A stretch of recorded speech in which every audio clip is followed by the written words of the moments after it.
Hey Eagle fans, this is EaglefanKarl. This is going to be a prediction video for tomorrow's game against the New York Giants.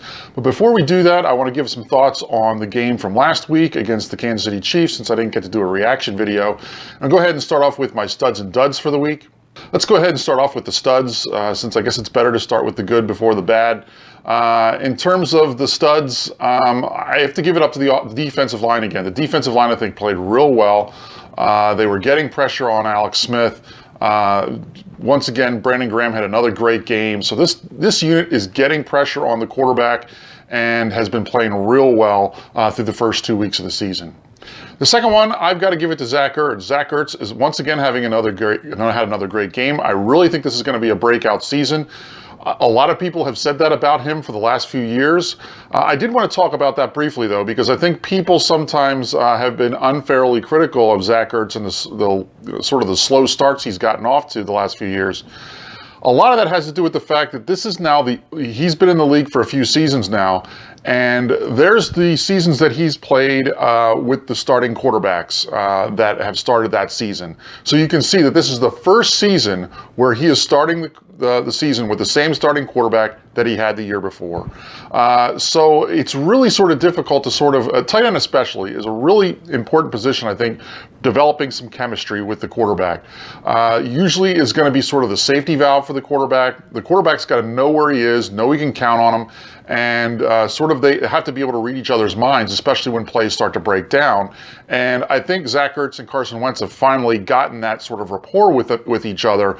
And Zach Ertz really never had a second season with any of these other quarterbacks to really establish something long term. So I think that's one of the reasons why we're seeing Zach Ertz really take off this season. And then my final studs for the game is going to be sort of two together, and that's our cornerbacks, Rasul Douglas and Jalen Mills. Not that they played great games, but I think they did what they needed to do, given the fact that we had a lot of concerns about them going into the game, and they clearly they did as well as we could have expected for them to do in this game. And for that, I've got to take my hat off to them and really give them credit, because I think they played a really good game against the Chiefs. And you know, it could have been a lot worse as it related to how the passing game of the Chiefs played against us, and a lot of that had to do with our defensive line. But a lot of it also had to do with the fact that Rasul Douglas and Jalen Mills really showed up to play and really played a good game. So let's go ahead and start with some of the duds for the week. Obviously, there's going to be more duds than there were studs in a week you lose. So I'm going to have 5 duds, and I'm going to do them in reverse order.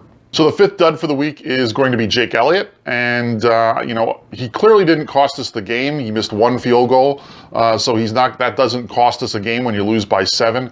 But I really think when you've got a chip shot field goal after you make a great play at the end of the half, and you've got a chance to get the game tied going in at halftime, and you miss that field goal, that's critical. I'm sorry. I know it didn't end up costing you the game, but that is critical. What it did cost is my streak of perfect predictions again, because if they would have made that field goal, the final score would have been 27-23, and that's exactly what I predicted for the game. So it did cost me that, which is another reason why he ends up on the duds list.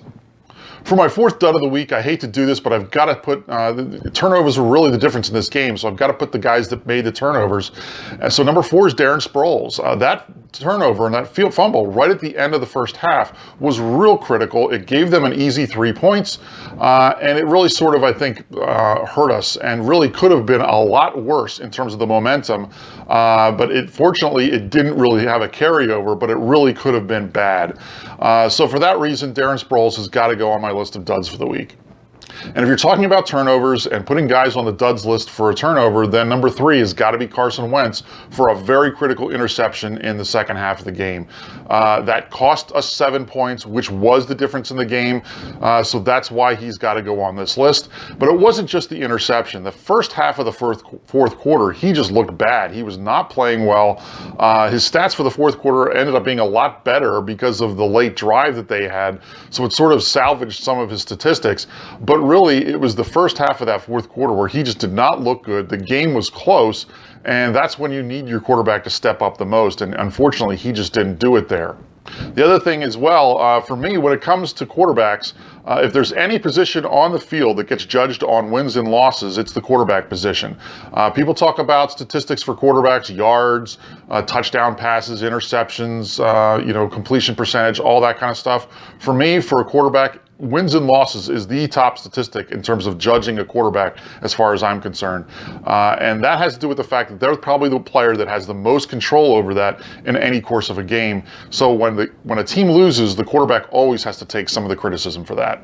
But in terms of Carson Wentz's poor play, he's only number 3 because the number 2 dud, it was really a guy that really hurt them, and that was Isaac Seumalo. The offensive line as a whole didn't play that great, especially with run blocking, but Isaac Seumalo really played poorly in this game. I know there's been reports out this week that he might get benched for tomorrow's game, which part of me thinks that's probably a good idea because of how poorly he played, but part of me really wants to see him because he's a young player.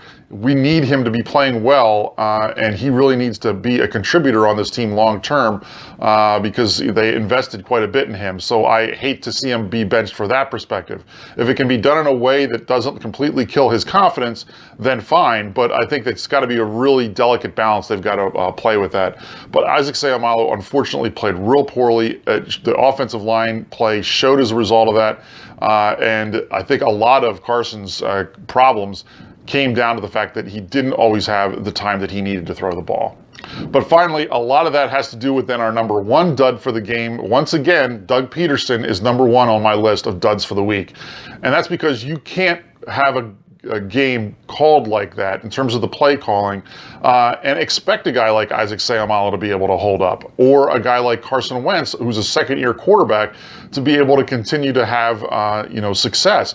When you're calling passes on every play against a team that loves the blitz and loves to rush the quarterback, they don't have to worry about the running game. They don't have to respect the running game. And you're still running play action when you're doing that? You really think they're going to fall for that when you haven't shown a commitment to running the ball? And it just really sort of irked me, the way that we just completely abandoned the run in that game. And it really just sort of became, and I don't care what he said after the game was close in the fourth quarter. You still could have been running the ball in the fourth quarter, and you chose not to. So for that reason, Doug Peterson has got to be my number 1 dud of the week, and that's a problem that they've got to get fixed, especially going into this week. So let's talk a little bit about this week with the Eagles-Giants game. Eagles are favored in this game for a good reason. The Giants' offense has been horrible. They have really struggled to score points. But I think we have to go into this with a little trepidation because, granted, their offense has struggled the last 2 weeks, but they didn't have Odell Beckham Jr. in the first game. And in the second game, I really question how healthy he was. So then that brings us to this game where now you finally maybe have a healthier Odell Beckham Jr., so they're one of the top receivers in the league, going against a very injured secondary that we've got. So our secondary is really banged up, and granted, Rasul Douglas and Jalen Mills played well last week, but you can't expect them to continue to play that way every week, and it's really, I think, fool's gold to think that they're going to have that good of a game again.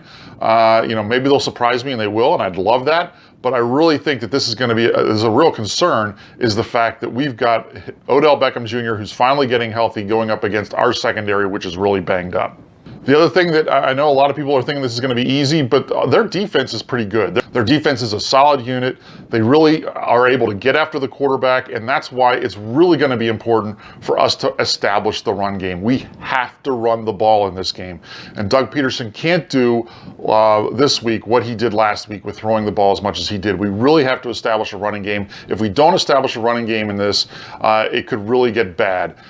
So for that reason, I really think that that's going to be a critical thing to this game. The other thing that we could really offset the fact that Odell Beckham Jr. is maybe getting healthier going against our secondary, which is getting less healthy, is the fact that we should be able to get pressure on Eli Manning. Their tackles have not played well this year, and our defensive line, as I said earlier, is really playing well. So that's going to be an area where we can really sort of maybe offset the problems that we've had in our secondary with getting a lot of pressure on Eli. We all know that Eli does not like pressure. When he has time, he can be one of the best quarterbacks in the league. But when he gets pressure on him and has players in his face, it really gets, he can be a very below average quarterback. He does not like pressure. I love seeing Eli face when he has that dumbfounded look on his face. So hopefully we'll be able to get some pressure on him. And I think that could also offset then those issues I have with our secondary against Odell Beckham Jr. So I think those are the keys to the game. Getting pressure on Eli and establishing a running game on offense, I think that's really going to be critical. A lot of people, I think, are just assuming this is going to be an easy win for us. I can't... Part of me really thinks maybe the Eagles are going to lose this game just because I think the Giants are going to be desperate. But at the end of the day, I can't pick against the Eagles when they're favored against the Giants. I just can't do that. I will pick against the Eagles when they're playing the Giants if it's clear that the Giants are the better team. But the Eagles are the better team in this game. If the Eagles play their game and play well and don't make mistakes, then they should beat this Giants team. And there's no reason we shouldn't beat this Giants team. I do think it's going to be a lot closer, though, than people think. For that reason, I'm going to go ahead and pick the Eagles to win this game, saying Eagles 20, Giants 16. That's my prediction for the game. Let me know in the comments below what your prediction for the game is. Also, give me some thoughts on last week in terms of the studs and duds, who you really thought stepped up and who was really to blame for that loss in Kansas City. Let me know your comments. I'll go ahead and check in after the Eagles-Giants game. Until then, fly Eagles fly.